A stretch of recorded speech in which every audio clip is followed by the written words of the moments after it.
I ride a motorcycle. I don't really use maps. I like to ride aimlessly. Just head wherever the road takes me. But once, that habit led me straight into something seriously messed up. So I figured I'd write it down, just in case it helps someone. It was a few years ago. I was cruising through the mountains, way out in the countryside. One of those places so remote you just stop seeing vending machines or traffic signs. Which was annoying because I was looking for a drink at the time. I finally found a vending machine beside a gravel road, half hidden behind some trees. I stopped to buy a bottle of green tea. I was just leaning against my bike, drinking, when this local-looking old guy walked up and started talking to me. "Where you headed?" "Nowhere in particular, just riding." "Nice bike. You gonna upgrade someday? Maybe a Harley, something like that?" "Nah, I'm good. Not really my thing." Just small talk, nothing unusual. But we got along surprisingly well. We spoke at length and discovered some common ground. As we were about to part ways, he said, "Come back sometime. My house is around here. Stop in if you ever pass it through." "Sure," I said. "Why not?" And that was that. Nothing weird, just a friendly local and a nice bit of countryside hospitality. So about a year later, I was out riding again and I realized I was back in the same area, and that old guy popped into my head. I didn't have his number or anything, and it wasn't pre-planned, but I figured I might try and find his place, drop in, surprise him. I had this dumb, hopeful image in my head of him shouting, "Hey, you really came back!" Like one of those heartfelt TV reunion shows. I don't know, I guess I'm kind of a lonely guy. Thing is, I didn't actually know where his house was. All I remembered that there was a vending machine, and him saying, "It's around here." So when I went back to that vending machine, I figured I'd ask someone. Eventually, I flagged down this old farmer woman and asked if she knew a guy who matched the description. His name, how he looked, etc. "Ah, that's Mr. she said. "He lives up past the next mountain. Little higher up." She said it so casually, but let me tell you, when country folks say around here, they mean miles away. And always double check what nearby means in the mountains. So I rode over to the next mountain, but I still didn't know exactly where to go. I kept taking paths that seemed to head uphill, but they always narrowed or dead-ended, and there were no houses nearby. Just when I was about to give up, I spotted another old farmer by the side of the road, and I described the guy again. "Oh yeah, Mr. If you keep going straight, you'll see a narrow road that cuts diagonally. That'll take you to his place." Of course, that straight ahead was another few kilometers of winding gravel track. On the way there, I came across this small clearing, off to the side of the road, just a patch of sandy ground. I figured it was probably used for cars to pass each other on the narrow mountain road. Now back then, I had just gotten my off-road bike and I was feeling kind of cocky. There's this move called an XL turn.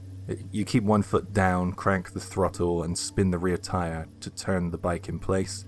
It's hard to do on asphalt, since the tires grip too much, so I've been practicing on loose surfaces whenever I could find them.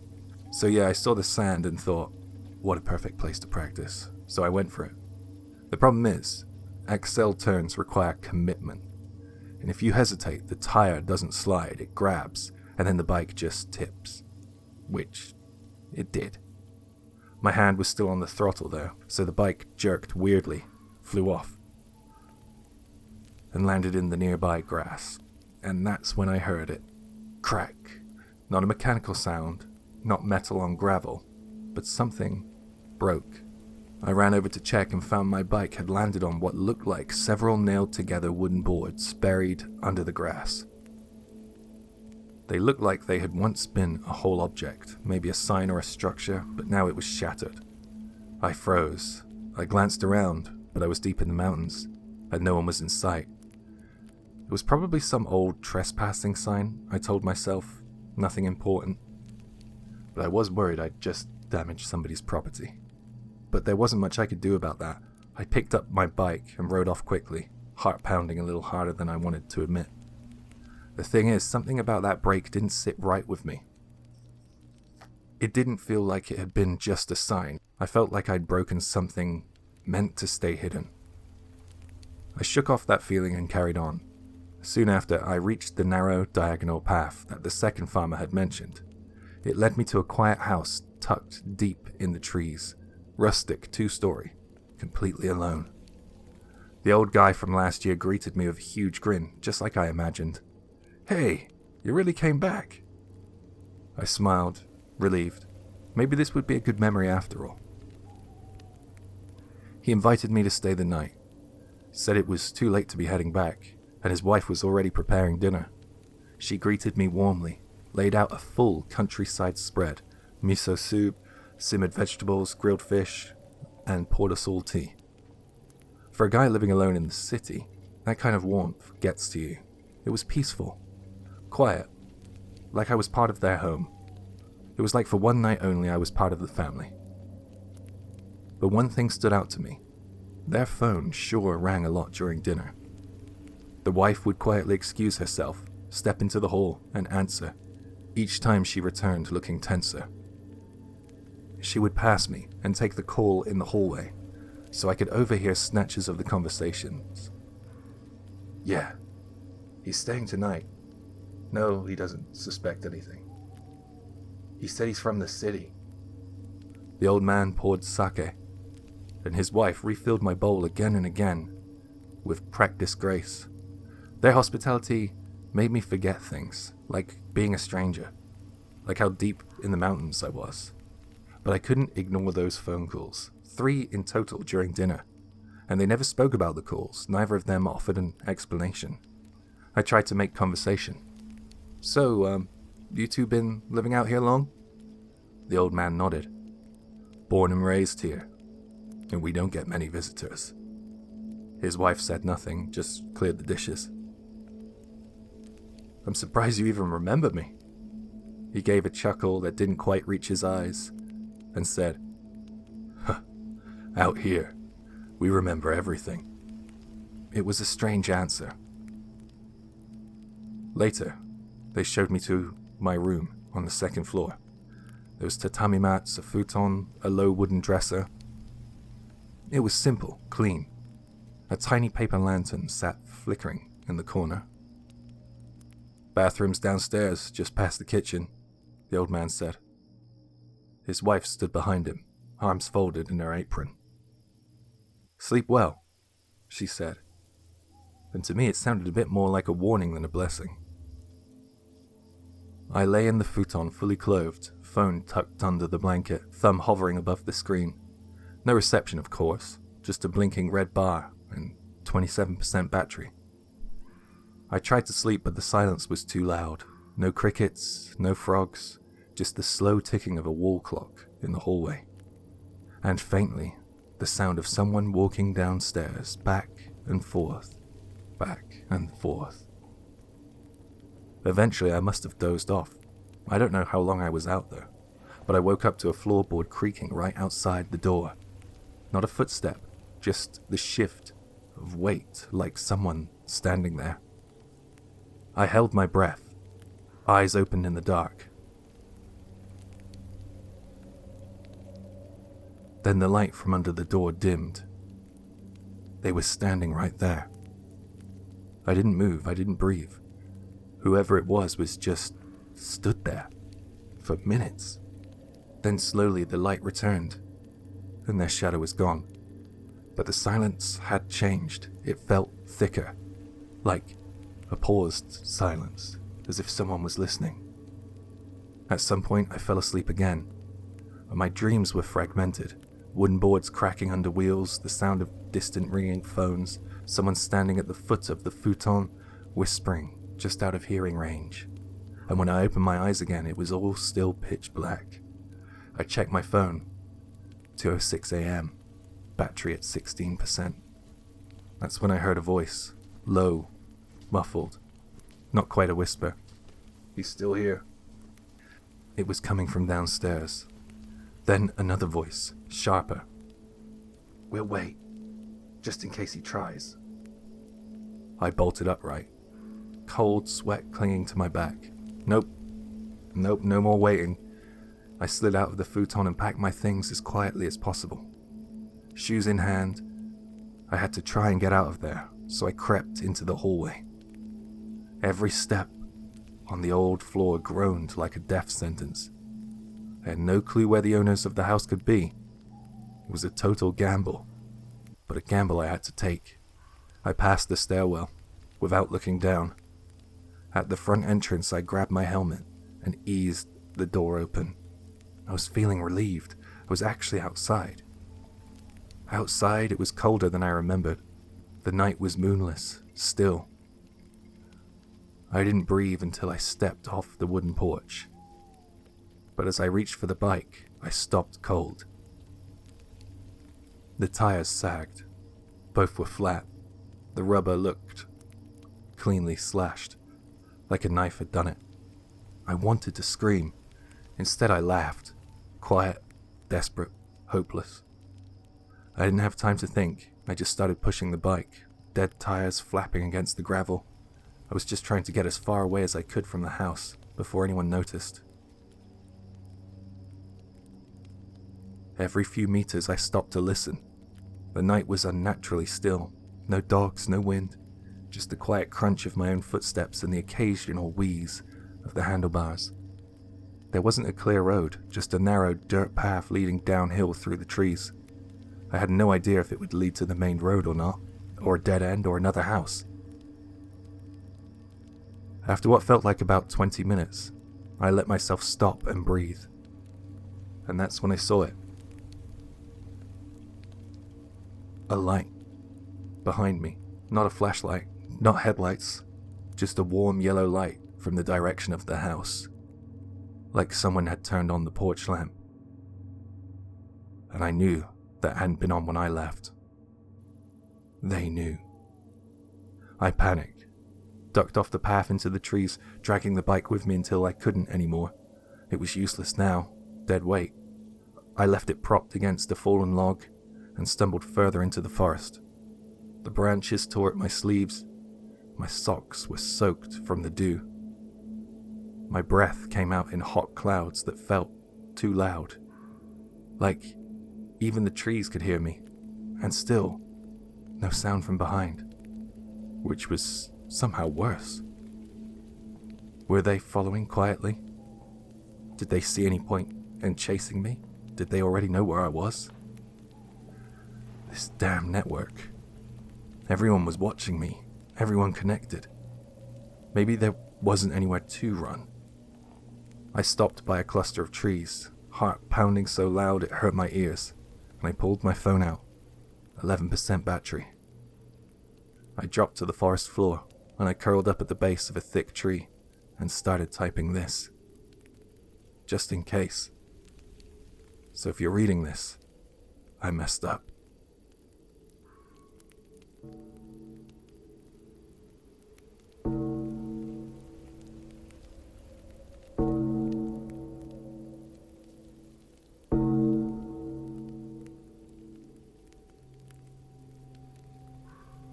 This happened to a friend of mine years ago.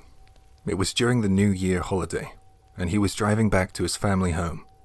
He'd taken the long route through the mountains, one of those winding roads that seemed to stretch forever, between scattered, snow-covered villages. It was late, freezing cold. Snow had been falling all day, and in a shaded bend in the road, he hit ice and skidded into the guardrail. His car was wrecked, but he managed to climb out, dazed but unhurt. He was absolutely distraught about his car and naturally shaken to his core, but he was still living. This was before smartphones, no cell reception, no passing cars, nothing but miles of dark mountain road ahead and behind. So he did the only thing he could do. He started walking. The snow muffled everything, his footsteps, his breathing, even his thoughts, I guess, because he said it felt like he was walking through a vacuum. No wind, no sound, just cold and white and sky. After what felt like hours, he saw a car pulled over on the roadside up ahead. Its lights were off. It was half buried in the snow, but it was there. He ran toward it, shouting for help. Behind the car, just off the road, was a Kamakura. Hi, Jay here. A Kamakura is like a snow hut. An igloo made of packed snow big enough for people to sit inside. In some snowy parts of Japan, people build them during winter festivals. Traditionally, folks gather inside with a small charcoal brazier to eat, drink, and enjoy the warmth. It's supposed to be cozy, like a winter hideaway. Back to the story. And inside the Kamakura was an old couple. They were sitting there cross-legged around a small charcoal brazier, roasting mochi and sipping sake like it was the most normal thing in the world. He couldn't understand it though. Why would anyone be out here? It's in the middle of nowhere, in the middle of the night. Still, he was exhausted and freezing. They welcomed him kindly, inviting him to sit with them. The warmth of the fire, the smell of the mochi, the quiet. It all felt surreal. He asked what they were doing out there. They just smiled and said something vague. About liking the snow, about coming out to enjoy the quiet. They dodged the question gently, politely, so he didn't press. Eventually, the old man offered to lend him their car so he could drive to the nearest gas station.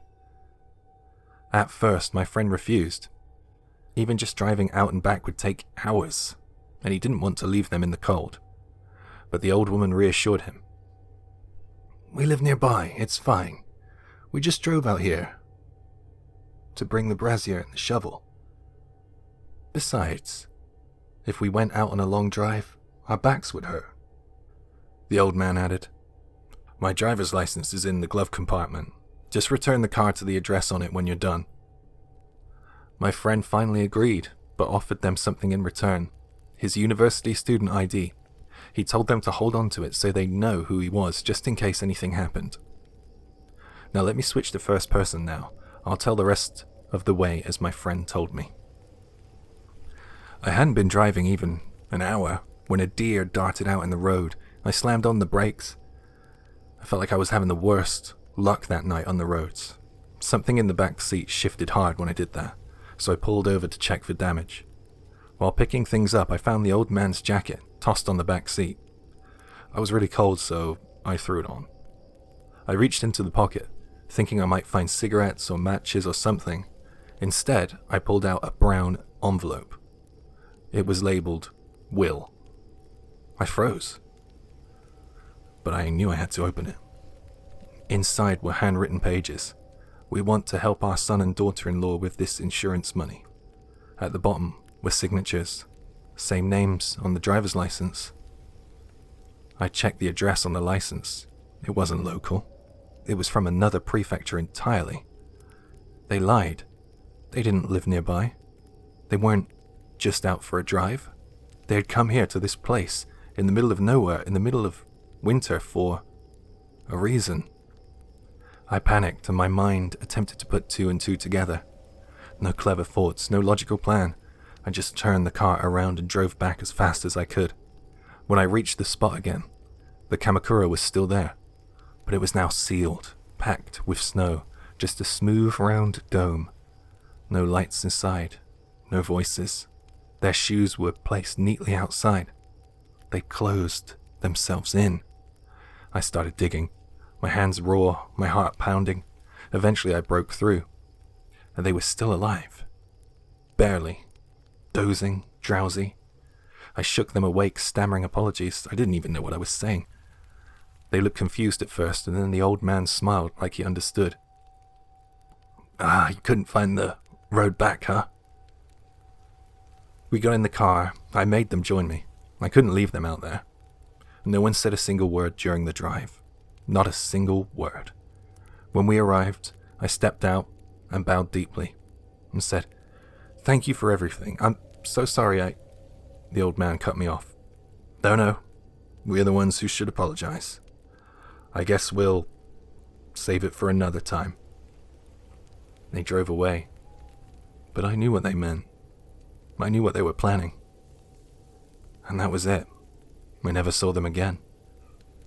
I didn't really understand it at the time, but later, when I thought about that sealed Kamakura, the brazier, the silence, it hit me. Of course they hadn't been out there to enjoy the snow.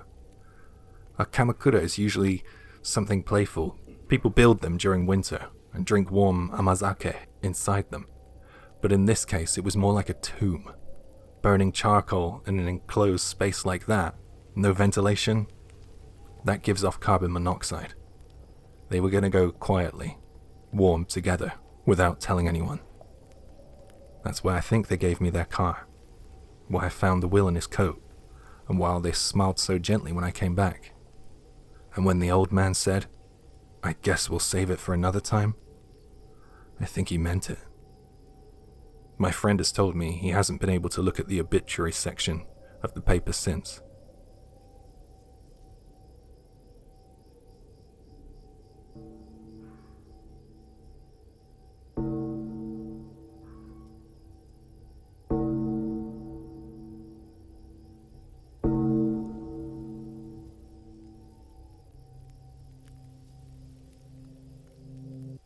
This happened back when I was in university, though thinking about it now, it must have been close to 20 years ago. After enrolling, most of my life revolved around drinking. My friend A and I would constantly head into town to go bar hopping. Well, town might actually be a bit generous. It was more like a faded dead-end commercial district stuck in the middle of nowhere. One of those rundown rural shopping arcades, barely clinging to its life. They actually had an arcade street, technically. A covered row of shuttered shops with flickering signs, most of which were closed by 7 p.m. At night, it looked like an abandoned film set. Quiet, half-lit, totally empty. You wouldn't have blinked if someone told you it was haunted. And yet, even in that grim shell of a neighborhood, there was one bar, just one, still open after dark. It had become our spot. It wasn't flashy or loud, just a small, dimly lit izakaya, run by a middle-aged woman who handled everything herself. Cooking, serving, cleaning. She was sharp, efficient, but not unkind. The place was quiet, but always felt alive. Over time, A and I basically became regulars. We'd sit at the counter, drink shochu, and chat nonsense. But after a few months, we started noticing something weird. Sometimes the bar would be closed, no warning, no sign on the door, even though it wasn't her usual day off. And on those nights, the entire arcade would be filled with this horrible stench. It's hard to describe. Not just a bad smell, it was unnatural, like rot, waste, and something chemical all mixed together. A kind of stomach-turning, nerve-jangling reek that seemed to crawl into your sinuses. It came in waves, like it was rising from the cracks in the concrete. And the closer you got to the bar, the worse it got. Every single time that smell was in the air, her place was closed. One night, I got curious and asked her about it. "Hey, sometimes this place really stinks. That sewer smell. Does it have something to do with the plumbing?" She sighed and gave a little wry smile and said, Strange, isn't it?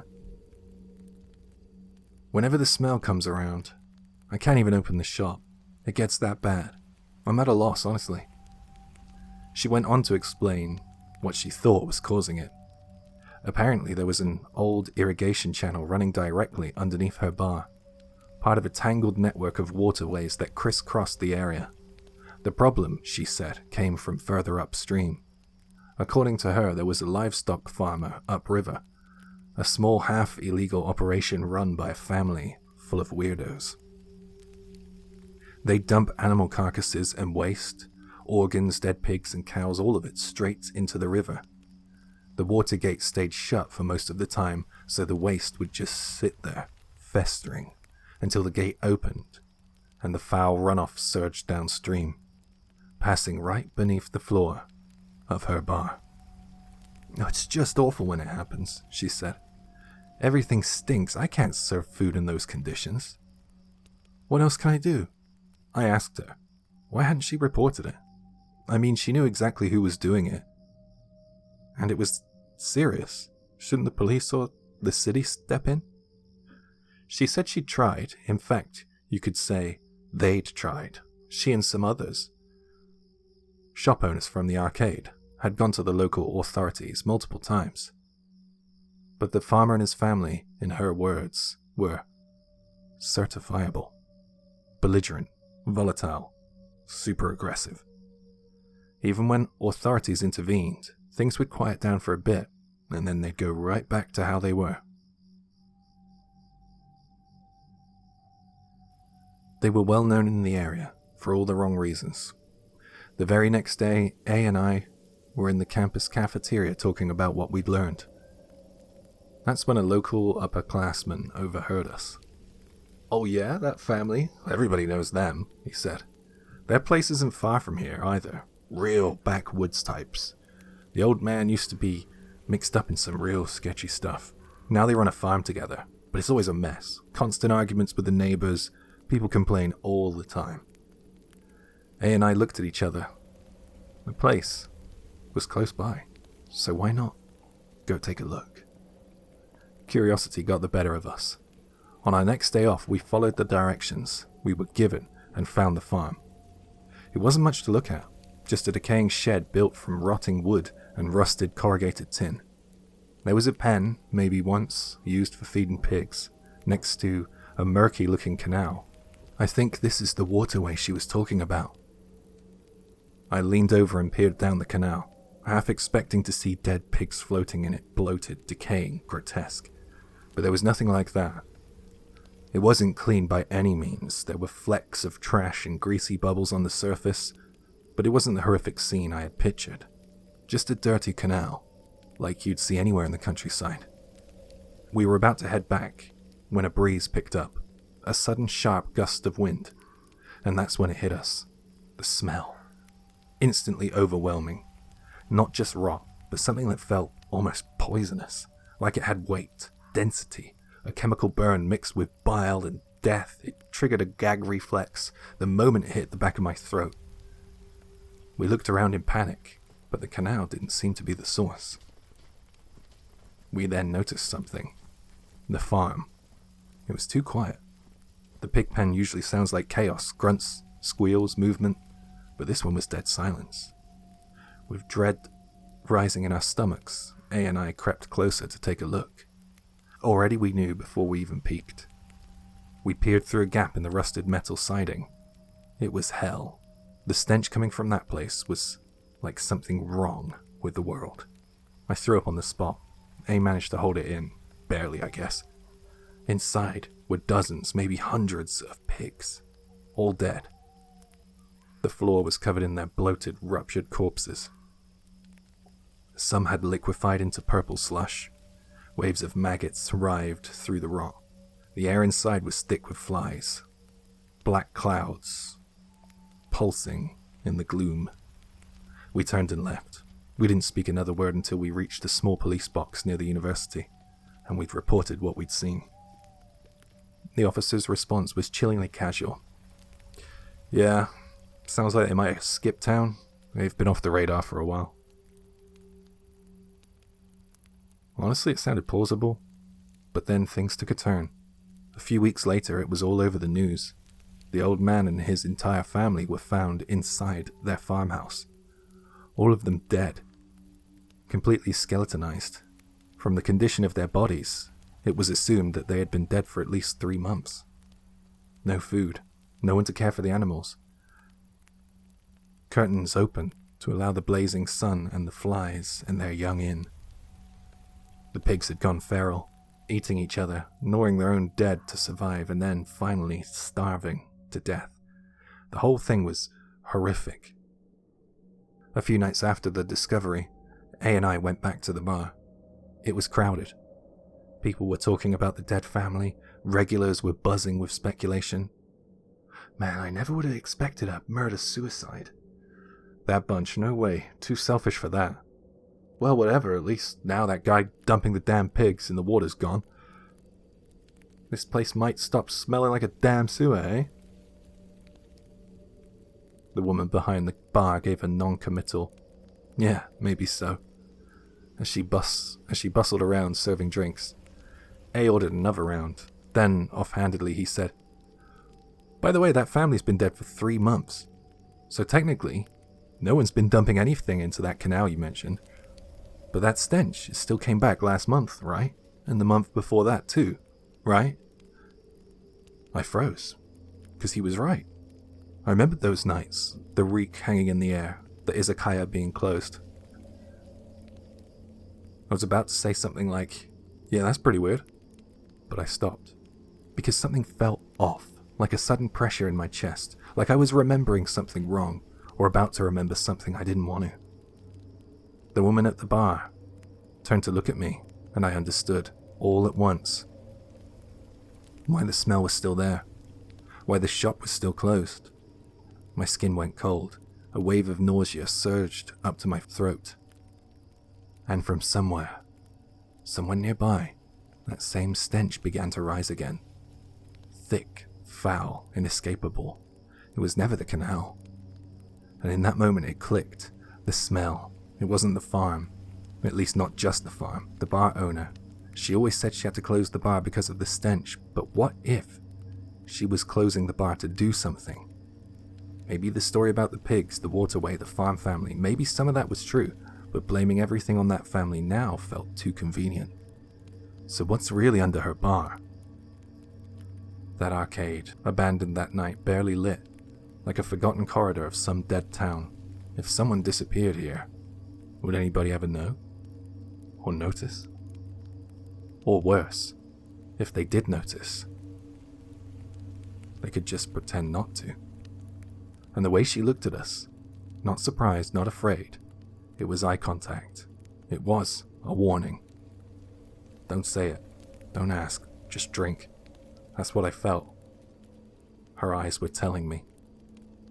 So I shut up, and I didn't say another word. I raised my glass and drank shochu in silence, while that awful smell slowly filled the room.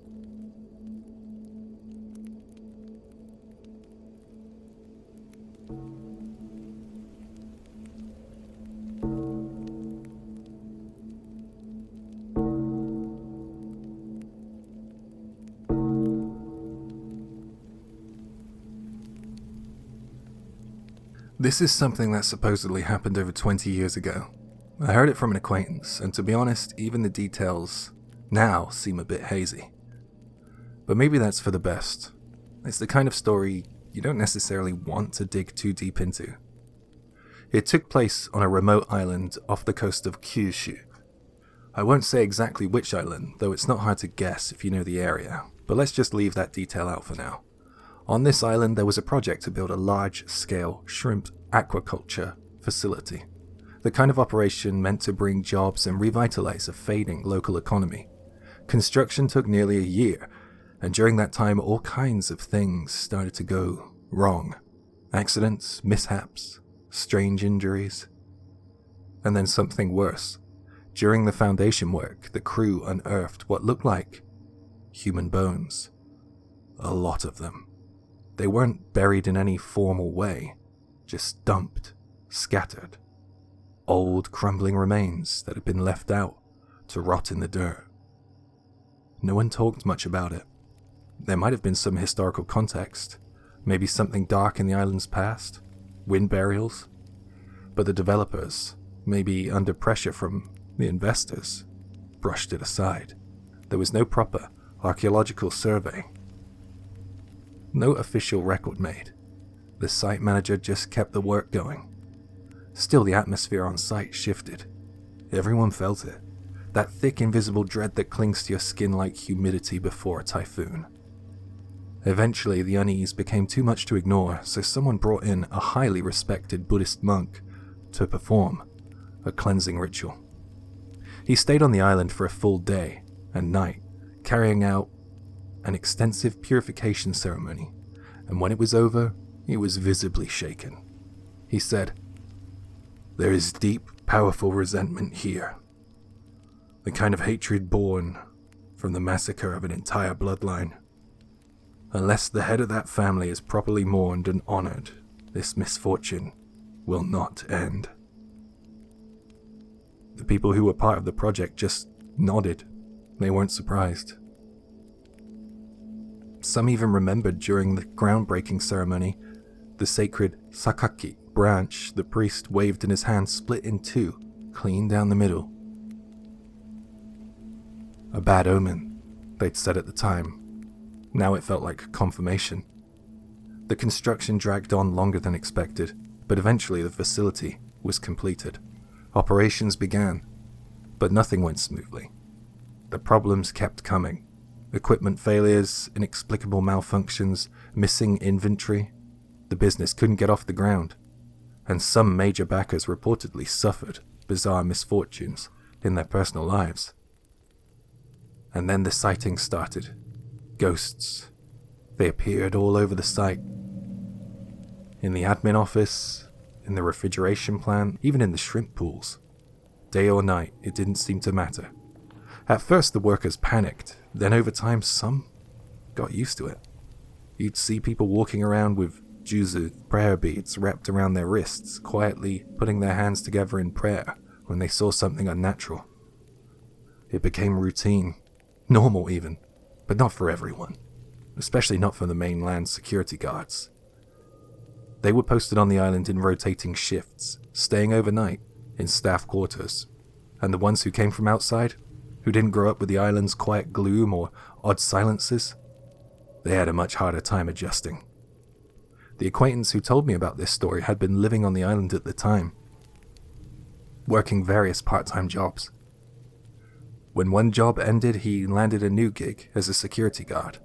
The pay was good, and the assignment at the time was that same shrimp farm. He wasn't overly concerned. I mean, seeing a ghost doesn't do anything, right? It's just creepy, that's all, he told me. His job was to patrol the premises at night and monitor access to the buildings. But there was one more duty nobody mentioned up front: fixing the damn power outages. The freezing equipment for storing shrimp kept cutting out. No clear reason, just blackout after blackout in the middle of the night. His job was to head over to the breaker panel and reset the system. Sometimes he'd have to swap out fuses in the control box, simple stuff on paper, but the atmosphere, that was a different story. He said, every time I went in there, my back would tighten, like someone was breathing down my neck. It's that spine-tingling sensation, like your instincts are screaming at you that something's wrong, like you're being watched. So he never went alone. He always took a partner. And every time they entered the refrigerated processing plant, they'd see the same two apparitions. One was a figure that would silently glide past the corner of the corridor, never looking at them, never making a sound, just a flicker, but always there. The other was worse, a man in an old-style kimono, who would slowly materialize right as they reached the machinery room. Not doing anything, just standing there, watching. He said, it happened so many times we knew exactly when and where they would show up. But even knowing didn't help. Every time it felt wrong. Like something deep in me knew I shouldn't be there. His co-worker, another temp guard from the mainland, lasted 3 nights, then came down with a sudden severe fever and quit without notice. Strangely enough, from that night on, the corridor ghost stopped showing up. It was gone. I started thinking maybe it latched onto him and followed him off the island. That thought gnawed at him, and then another one, even worse. What if that's how ghosts move on? Like they can't cross over unless they take someone with them, like hitchhiking through death. After that, he couldn't stay. He quit the job. I kept trying to convince myself it was all in my head, but the more I asked around, the more I realized there's a reason for all this. He started digging through the local history, and it turns out the island was once the site where firearms were first introduced to Japan. But later, under the sword hunt and gun prohibition laws of the feudal era, an entire group of weapons craftsmen were systematically erased, wiped from the records, some say, from existence. But he didn't have any solid evidence, but based on the clothing, the behavior of the aura of the ghosts he supposedly saw, he believed that they were from that forgotten lineage, murdered, silenced, left behind to rot. beneath the island's soil. You ever notice how Japan, even with all its tech, still fails at launching rockets sometimes? Every time that happens, I get this weird feeling, like maybe we're still cursed by the people we buried to get here, he said. Funny thing is, there is a satellite launch base on that island now.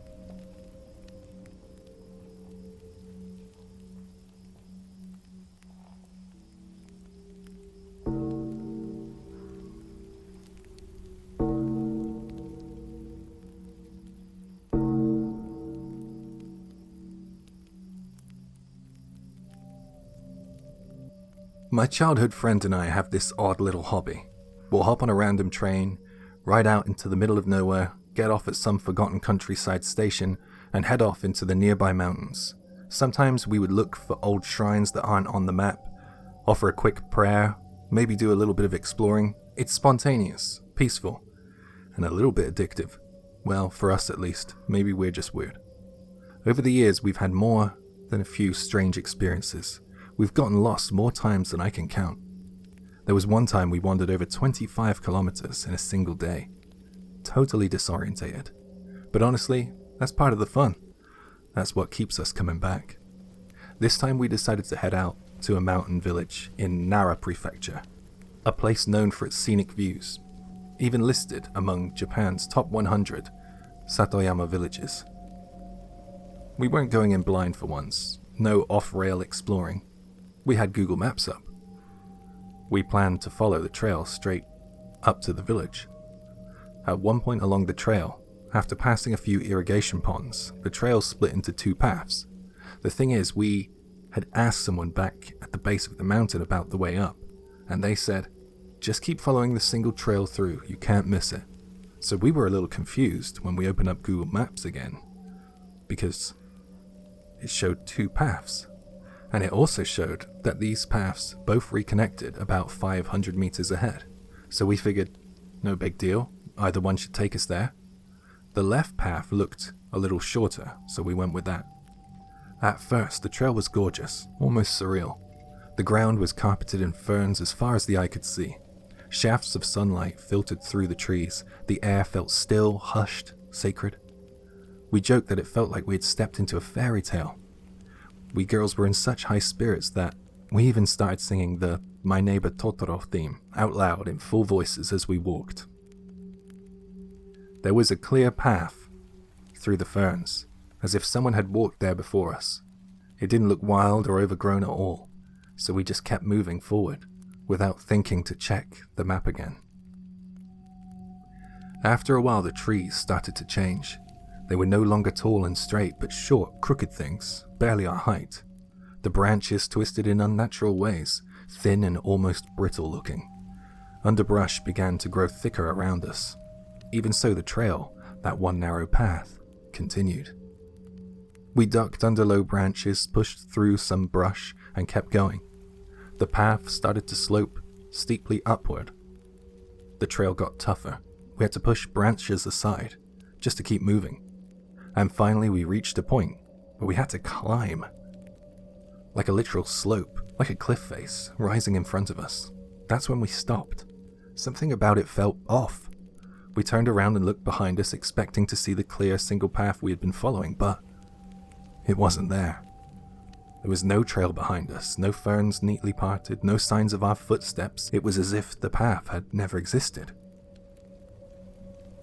Still, neither of us panicked. We tried to be rational. We told ourselves it probably wasn't a real trail to begin with, and our brains must have been tricked into seeing a path where there wasn't one. Just a natural clearing that looked easy to walk through. We figured this was how people get lost in the woods, and honestly, it made sense. Even though we admitted this was kind of bad, neither of us really wanted to go back. It wasn't fear exactly, it was more like reluctance. I think part of it was the idea of redoing that difficult stretch again in reverse. It was annoying just to think about. We didn't feel like we were being manipulated by anything, it didn't feel supernatural. We were just being dumb and overly optimistic, so we agreed to keep going forward. In hindsight, absolutely idiotic. We started climbing. It was brutal, half climbing, half pulling ourselves up. by clinging to trees, our hands scraped raw by the sharp bark. At one point, I was about to say, "Look, should we just turn back after all?" But then I saw something up ahead. A white guardrail.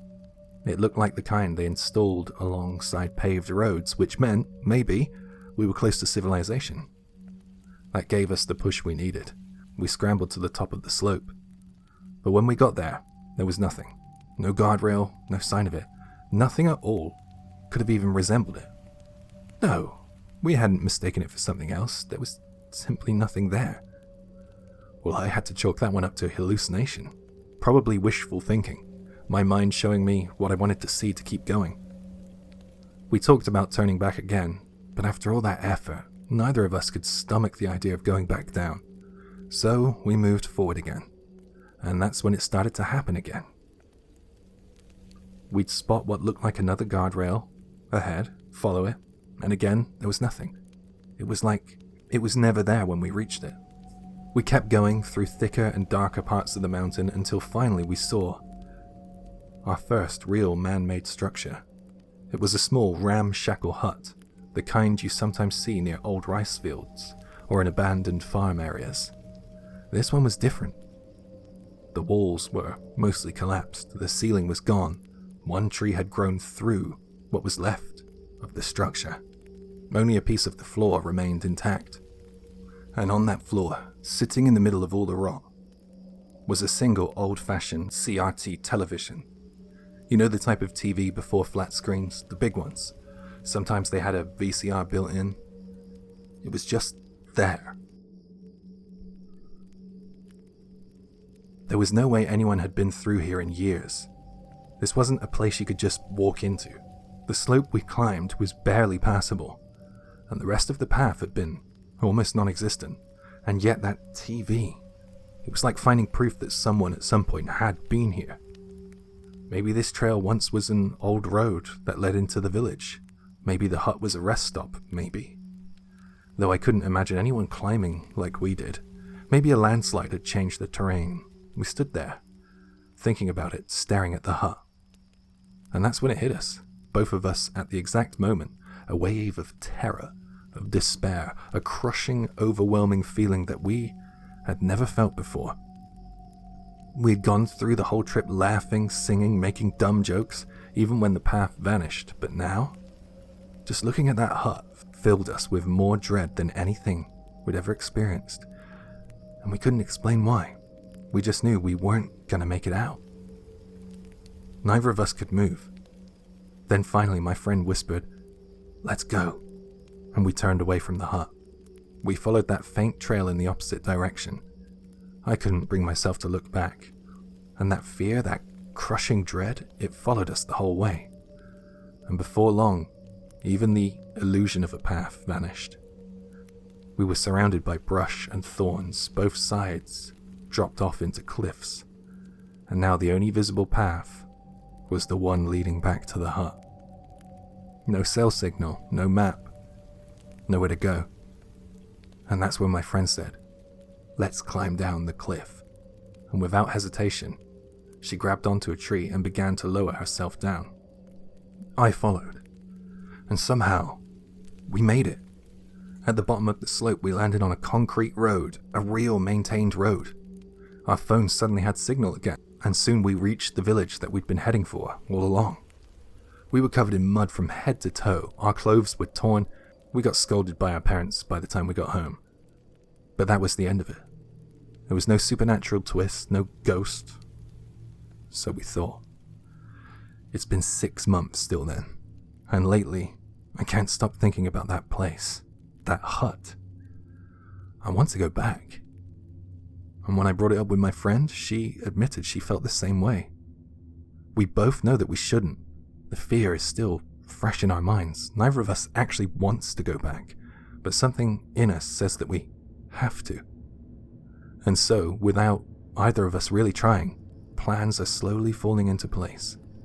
One way or another, we'll probably be back to that mountain before the month is over. I try to convince myself that it's just thrill-seeking, that we're chasing the rush of doing something dangerous. I tell myself there's nothing paranormal about it. But there's just one thing I can't get out of my head. Something I didn't notice at the time. That TV in the middle of that rotting shack in a mountain with no power lines, no generators, nothing. It was turned on, and the screen was showing static. I swear to God, it was on, and that makes me want to go back even more, even if I have to go alone.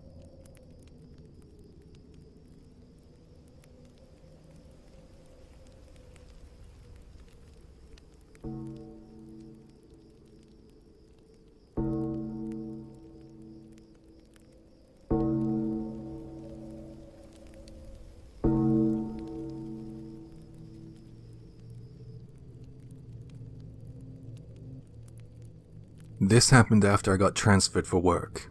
I moved to Yokohama, in a new city in a new prefecture. 3 months in, I'd finally settled into the area. I'd gotten used to the slower pace, the emptier streets, and finally had the weekends off again. That Saturday morning, I decided to explore a new running route.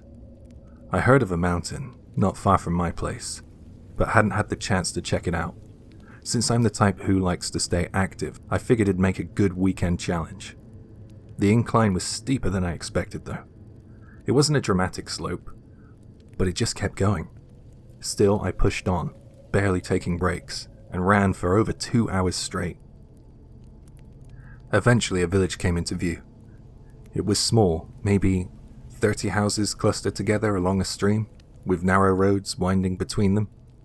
It was like one of those places that don't show up on maps unless you zoom all the way in. I was thirsty, so I thought I'd get a drink from a vending machine. I jogged over to one I had spotted. Something was odd there. A wave of cold, not just from the air, but somewhere inside, hit me. A kind of instinctive unease that I couldn't quite place. It was Saturday, midday, and yet the village seemed dead silent. No people, no cars, no sound. The only thing I could hear was the faint trickle of the stream nearby. Not a single voice, no birds, not even insects, nothing. I tried to tell myself that this was the kind of thing I'd have to get used to, living in the countryside. I'd been living in a city filled with noise and motion. This was probably normal. But still, it was the rainy season, Suyu. Yet the skies were clear that day, a rare break in the weather. And even then, not a single window in any of the houses were open. All of them were shut up tight, curtains drawn, doors locked, like the place had sealed itself off completely. And that's when a thought crept in. Land out here is dirt cheap. Why would anyone choose to live in a place this remote? The longer I stood there, the more the pressure built. The vague discomfort started to solidify, becoming a distinct, almost physical fear. I didn't stick around to analyze it, I just turned and I ran. Not a leisurely jog, at a near sprint, back the way I came. The following Monday I brought it up with a co-worker who was local to the area. I knew it might sound ridiculous, and I braced myself to get teased for being a city boy spooked by rural silence. But his reaction wasn't what I expected. He lowered his voice and said, "You probably shouldn't go there again." I asked why. "Can't really explain, but listen, just trust me on this one." That only made me more curious. Later, I asked my supervisor, an older guy who'd worked at the company for decades. He gave me a sideways look. "You mean that place, huh? Oh, you got some kind of sixth sense or something?" Then, almost offhandedly, he added, "You know, they don't pound mochi there. Not even for New Year's." I frowned. "Why not?" He paused, then said, "'Cause the mochi turns bright red." And that's all he said. And just like that, he went back to the paperwork on his desk, as if to signal that the conversation was well and truly over. I didn't push it, but my mind wouldn't let it go. Why bring up mochi of all things? What the hell does he mean by red? A few days later, I was riding in a co-worker's car when we passed a wide grassy lot. He pointed to it casually. That empty field back there. It's about 3 kilometers from the village. They're planning to build an auto camping ground. Right there, apparently. I blinked. Wait, really? That close? He gave a dry laugh. Yeah, pretty ironic, huh? The locals don't even want to set foot near that place. Let alone sell land, but now outsiders are going to pitch up with tents next door. That struck me. If it had just been an abandoned village, it would have made sense, but it wasn't. People were still living there. I saw houses. They weren't collapsing or crumbling. They looked maintained, lived in. And yet the silence, the closed windows, the atmosphere, none of it felt right. So what was that place? Some kind of closed-off religious commune? A self-isolated group? Or something older, something forgotten? And what was that about the mochi? Traditionally, red mochi is associated with blessings. It's meant to ward off evil, honor the dead, and promote health. It's not really considered bad luck. But that's not what my boss meant. He wasn't talking about food coloring or symbolism. He literally said it. When they pound the rice, the mochi turns red. Blood red. Why? I'm just writing down what happened. Honestly, I don't understand it myself. But from what I gathered, that entire area is considered taboo by the locals. Even bringing it up feels like you're crossing some kind of line. Maybe if I went to the local archives or a historical museum, I could find out a bit more. Maybe. But I haven't gone yet. I'll admit, it's a dumb theory, but here's what I think all of that means. Something terrible happened in that village. Maybe so terrible that it was covered up. And the whole red mochi thing, it's symbolic. Think about it. Pounding mochi involves repeatedly striking something soft with a wooden mallet. It's not that hard to imagine how that could be interpreted as something else. A beating? An attack? Maybe someone made the association. Maybe it became forbidden. Or maybe the mochi turned red because it was a reminder. Or because it used to be something else entirely. Like I said, people do live there. And they seem normal. At least I think so. The place didn't feel abandoned. But if I were posting this on one of those urban legend threads, I'd say, that entire village radiated a negative aura. That's the best way I can put it. And I won't be going back.